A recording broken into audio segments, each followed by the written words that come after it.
29મી જૂનથી બર્ફીલા બાબા અમરનાથની યાત્રાનો પ્રારંભ થઈ રહ્યો છે, જે 19 ઓગસ્ટ સુધી ચાલશે। આ વખતે લોકસભાની ચૂંટણીને કારણે પ્રવાસનો સમયગાળો 60 દિવસને બદલે 45 દિવસનો રખાયો છે। યાત્રા પર જનારા શ્રદ્ધાળુઓ માટે ફિટનેસ સર્ટિફિકેટ ફરજિયાત છે, જેમાં નવી સિવિલ મેડિકલમાં સર્ટિફિકેટ આપવાની કામગીરી આજથી શરૂ કરવામાં આવી છે।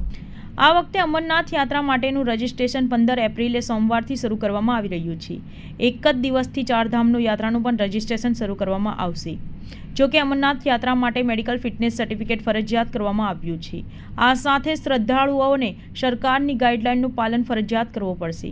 ચારધામ યાત્રા માટે યાત્રીઓને કોઈપણ પ્રકારના મેડિકલ ફિટનેસ સર્ટિફિકેટની જરૂર નથી, એવું સ્થાનિક તંત્રનું કહેવું છે। સર્ટિ મેળવવા શ્રદ્ધાળુઓએ આ ડોક્યુમેન્ટ સાથે લઈ જવા યાત્રા પર જનારી વ્યક્તિના પાસપોર્ટ સાઇઝના 4 photograph, Aadhaar card, PAN card, voting card, driving licence સહિત કોઈપણ એક photo, ID proof, health certificate ફોર્મની 2 નકલ પણ યાત્રીઓને લાવવાની રહેશે।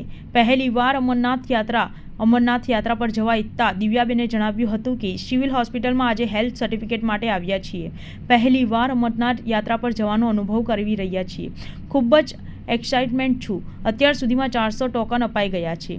સિવિલ હોસ્પિટલના આરએમઓએ ડૉક્ટર કેતન નાયકે જણાવ્યું હતું કે અમરનાથ યાત્રામાં પર જવા ફિટનેસ માટેનો જે નિયમો છે એ સાઇન બોર્ડ તરફથી નક્કી થયા છે। તેનું ફોર્મેટ પણ સાઇન બોર્ડ દ્વારા આપવામાં આવ્યું છે અને તે મુજબ જે ચેક કરવાનું હોય તે તમામ સુવિધા સિવિલ હોસ્પિટલના એક છત નીચે કરવામાં આવી રહ્યું છે। આજે સવારથી જ ટોકન આપવાનું શરૂ કરી દેવામાં આવ્યું છે। અત્યાર સુધીમાં 400 ટોકન અપાઈ ગયા છે। અહીંથી 5000 જેટલા સર્ટિફિકેટ ઇસ્યુ કરવામાં આવે છે। વધુમાં જણાવ્યું હતું કે 6 medical officer, 2 physician, laboratory, ECG, X-ray સહિતની સુવિધા અહીં કરવામાં આવી છે, જેથી લોકોને અલગ અલગ ઓપીડીમાં જવું ના પડે અને એક જ જગ્યાએ ફિટનેસની કામગીરી સરળતાથી થઈ જાય। સામાન્ય રીતે અહીંથી 5000 જેટલા સર્ટિફિકેટ ઇસ્યુ કરવામાં આવે છે। નિયમ મુજબ 13 વર્ષથી અને 75 વર્ષની નીચેના યાત્રીઓને સર્ટિફિકેટ આપવાનું થાય છે।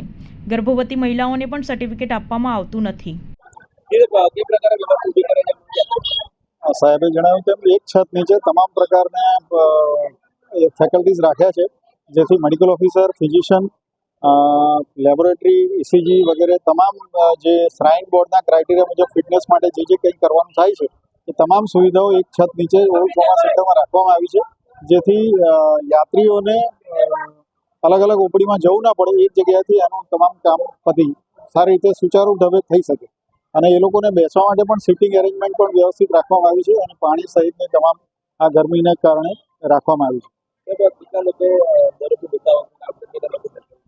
લગભગ 5000ની આજુબાજુ એપ્રોક્સિમેટલી દર વર્ષે સર્ટિફિકેટ ઇસ્યુ થતા હોય છે સિવિલ હોસ્પિટલ ખાતેથી।